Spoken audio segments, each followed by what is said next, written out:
U as in few diphthong. The first sound of this diphthong is the Y consonant. Diphthongs are normally made up of two vowel sounds, but in this diphthong, the Y consonant is acting as a vowel. To make this sound, the front part of the tongue will push behind the bottom front teeth, y, while the mid-front part of the tongue will raise and actually make contact with the roof of the mouth, U. Also, there is a sort of pinching off here in the throat that gives the Y sound that quality, U. The second half of the diphthong is the U as in boo vowel, U. You may find that the lips start to form that tight circle of the vowel U even as you're making the Y consonant sound, U. In the U as in boo vowel, the back part of the tongue stretches up towards the back of the roof of the mouth and soft palate area. So the tongue goes from being raised in the front, touching the front part of the roof of the mouth, to pulling up and stretching towards the back of the roof of the mouth. The tip of the tongue still remains forward in the U as in boo vowel, U, here behind the bottom front teeth or slightly lower in the soft tissue. U, few. Here you can see both sounds of the U as in few diphthong. You can see that though in the first sound the lips are rounded, in the second sound they are much more rounded and closed. Here are both sounds in profile. Again, note that the circle of the lips in the second sound is tighter. Here, parts of the mouth are drawn in. You can see that in the first sound, the Y consonant sound, the tongue stretches up and forward, y. Here I have not drawn the tongue pressing all the way to the roof of the mouth because the center part of the tongue is actually leaving room for air to pass through. So the sides of the top of the tongue are pressing the sides of the roof of the mouth, leaving a small passageway down the center. In the second sound, the tongue stretches up and back, U. So the tongue has to make this movement from being forward and raised to being back and raised in this diphthong.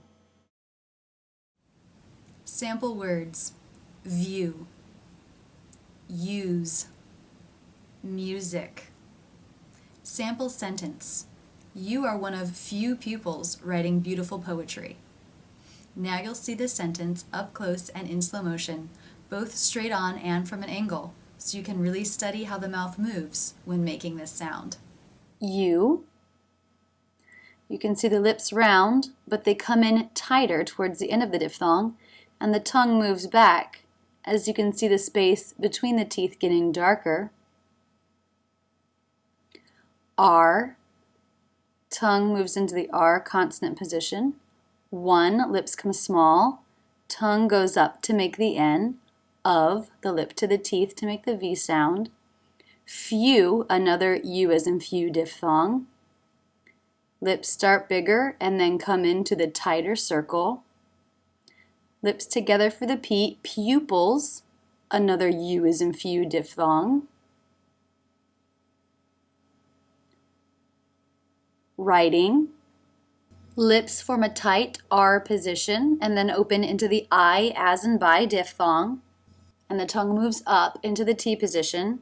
Beautiful, another U as in few diphthong here. Tongue tip up to make the T and the lip up to make the F. Poetry. The O is in no diphthong. The T, then the lips make the R position, and the lips pull back into the E as in she. And now from an angle, U. The lips form and you see the tongue begin to pull back as the lips tighten into a tighter circle.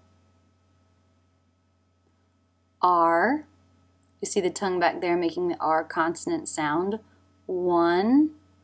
Tongue up to make the N, of, lip up to make the V sound, few, the lip up to make the F, and another U as in few diphthong. You see the tongue moving back. Pupils, another U is in few diphthong, and again, the lips tighten into a tight circle as the tongue moves back.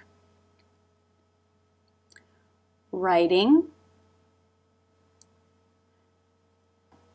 The tongue up to touch the roof of the mouth for the T. Beautiful, another U is in few diphthong. The tongue up to touch the roof of the mouth for the T. Poetry. O is in no diphthong. There's the R consonant sound. And then the corners of the lips pull back into the E as in she sound. That's it, and thanks so much for using Rachel's English.